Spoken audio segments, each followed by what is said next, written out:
ഇത്തവണത്തെ നമ്മുടെ ഡിസാസ്റ്റർ പ്ലാനിൻ്റെ ഒരു പ്രത്യേകത സാധാരണ വർണ്ണബിളായിട്ടുള്ള പ്രദേശങ്ങളാണ് നമ്മൾ ലൊക്കേറ്റ് ചെയ്യാറുള്ളത്. എന്നാൽ ഇത്തവണ വർണ്ണബിളായിട്ടുള്ള പ്രദേശങ്ങളോടൊപ്പം വർണ്ണബിൾ ലൊക്കേഷനോടൊപ്പം വർണ്ണബിൾ പോപ്പുലേഷൻ കൂടി നമ്മൾ എടുക്കാൻ ഒരു ശ്രമം നടത്തിയിട്ടുണ്ട്. വർണ്ണബിൾ പോപ്പുലേഷൻ്റെ പൂർണ്ണമായിട്ടുള്ള ഡാറ്റ നമ്മുടെ കയ്യിലുള്ളത് കൊണ്ട് വാട്സപ്പിലൂടെ ഉൾപ്പെടെ സന്ദേശം നൽകാൻ കഴിയുന്ന ഒരു തയ്യാറെടുപ്പാണ് നമുക്കിപ്പോൾ നടത്തിയിട്ടുള്ളത്. ആശങ്ക വേണ്ട. 4000-ഓളം ക്യാമ്പുകൾ നമ്മൾ സജ്ജമാക്കിയിട്ടുണ്ട്. 6 ലക്ഷത്തോളം വരുന്ന ആളുകളെ പാർപ്പിക്കാൻ കഴിയുന്ന വിധത്തിലുള്ള സൗകര്യങ്ങൾ ഒരുക്കിയിട്ടുണ്ട്. ചില അപകടകാരികളായിട്ടുള്ള അസുഖങ്ങൾ വന്നു കയറുന്നുണ്ട് എന്നുള്ളത് കൊണ്ട് തന്നെ ക്യാമ്പുകളിൽ അത്തരം അസുഖകാരികളായിട്ടുള്ളവരെ പാർപ്പിക്കണമെങ്കിൽ അതിനു പറ്റുന്ന വിധത്തിലുള്ള സംവിധാനങ്ങൾ ഒരുക്കിയിട്ടുണ്ട്.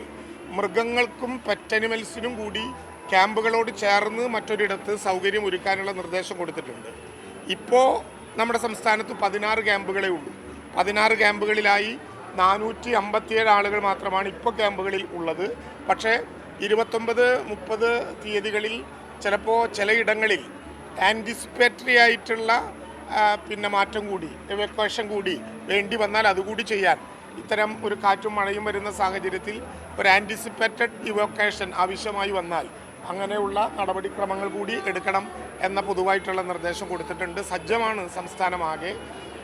തദ്ദേശ സ്വയംഭരണ സ്ഥാപനങ്ങളുടെ നേതൃത്വത്തിലുള്ള നല്ല പ്രവർത്തനം നടക്കുന്നുണ്ട്.